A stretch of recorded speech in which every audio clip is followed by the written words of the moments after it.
Okay guys, so before I start this video, I just want to say a massive thank you for all the support. If you're new to the channel, click the red button below, the subscribe button, and make sure you give this video a thumbs up. So this video was voted by you guys, and it received that percentage, and there was a lot of votes. So, you know, there's a lot more votes for this video than the other video, so let's get into it. So I thought I'd do a video on why I wrote the letter. Before I get into the letter, you know, I just want to talk about the article that the Sun wrote, trying to call me mentally fragile. I'm ill. I'm not actually mentally fragile. You know, I'm very mentally strong, you know, for everything I've been through, and I'm still standing. I'm very, you know, mentally strong. But we all know that the Sun likes to talk. Anyway, when you go into selection process, you're told not to discuss none of your background or any of your information with any of the other recruits. That, and on top of that, you know, going into the show I was really ill, and I didn't want to explain my mental health to anybody, not even the producers or the DS. You know, I thought mental health made me weak as a man, as an individual, and it's something I wanted to keep to myself. But obviously, you know, as the show progressed, the cracks started to show. I did really well on the climbing task, and the DS brought me in for interrogation. It wasn't my goal to talk about mental health at all. Like I said before, you know, I just wanted to kind of keep that to myself. But they was able to get it out of me, and after that moment, I think I just kind of broke as a person. You know, as I went back to the base, to the room, you know, obviously we still can't discuss, you know, about our background. Also told that we're not allowed to speak about, you know, what happens in interrogation. So the day after, you know, we did the ammunition task. I did really well in that, you know, one of the best.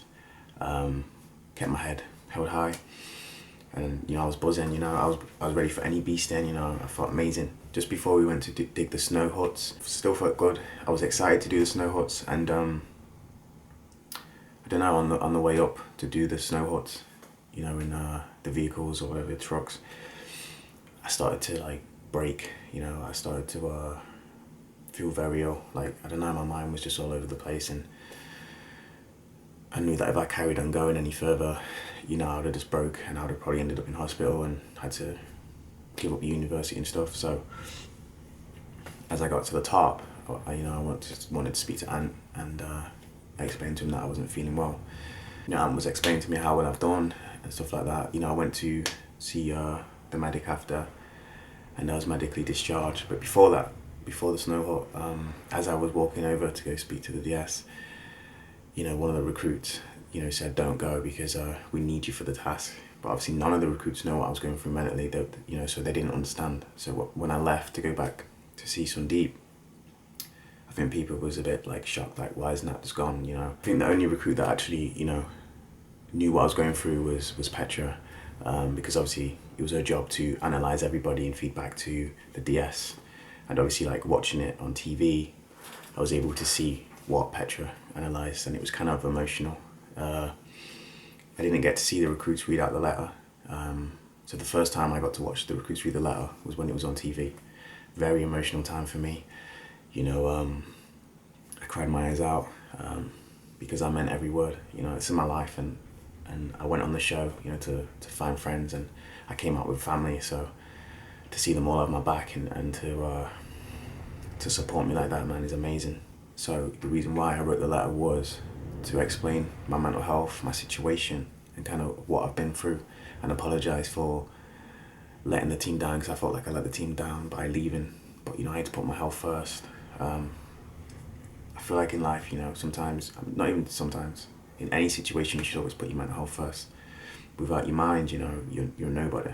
You can get to a point where, you know, you're broke, and then if you go any further, you know, you're just doing damage to yourself. So I was at a point where I broke, and I was doing more damage to myself. So, you know, physically, you know, I could have went all the way, you know, without a doubt. But, you know, if I would have carried on, even if I went all the way, you know, my health would have been not in a good place.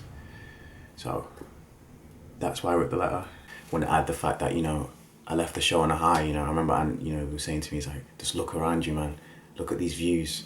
Like, look how far you've come. You know, you're leaving this place on a high. You know, just look around, you know, and I can remember just soaking it all in and be like, you know what, you know, I've reached my mental limit, but that's fine, you know, I'll keep fighting and I'll get stronger, and you know, I'll come back stronger, I'll come back better. It's just a quick video. If you're new to the channel, click subscribe, make sure you give this video a thumbs up.